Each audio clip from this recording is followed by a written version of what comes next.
এ ভাই কি বলছে কথাটা শোনো আগে, তারপরে আমি যুক্তি দিব মুর্শিদাবাদ থেকে বাইরে কি করে যেতে হয়। ঠিক আছে, আমি মুসলিম ভাইয়ের দিকে আছি। ঠিক আছে। रुको जरा, सबर करो।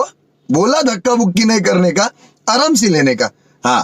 বন্ধুরা হলো তো দেখেছেন বাবরি মসজিদ বানানো আর চদনটা খাচ্ছে কারা? ঠিক আছে, যত মুর্শিদাবাদ ছেলেপিলে আছে ভাই, চদন অবশ্যই খাবেন এই মানে অন্য রাজ্যে আসতে হলে যারা কাজ করেন। আর সোশ্যাল মিডিয়ায় আপনারা ছাপাচ্ছেন, ঠিক আছে, ওই সোশ্যাল মিডিয়ায় দেখবেন আপনাদেরকে, আপনি যেখানেই থাকেন সেখানেই খুঁজে খুঁজে আপনাদেরকে মারবে। অলরেডি মারামারি শুরু হয়ে গেছে। ঠিক বলেছো। দেখলে ভিডিওটা, এবার আমি যুক্তি দিছি মুসলিম ভাইরা কি করে মুর্শিদাবাদে বাইরে যাবে।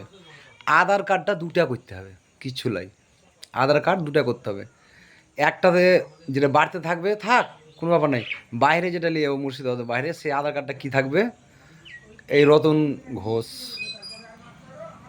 এই মনোজ দাস, ঠিকানা ভাই থাকবে, নামটা পাল্টে দেবে শুধু। ঠিক আছে, মনোজ দাস হলো, এবার দেখা হলো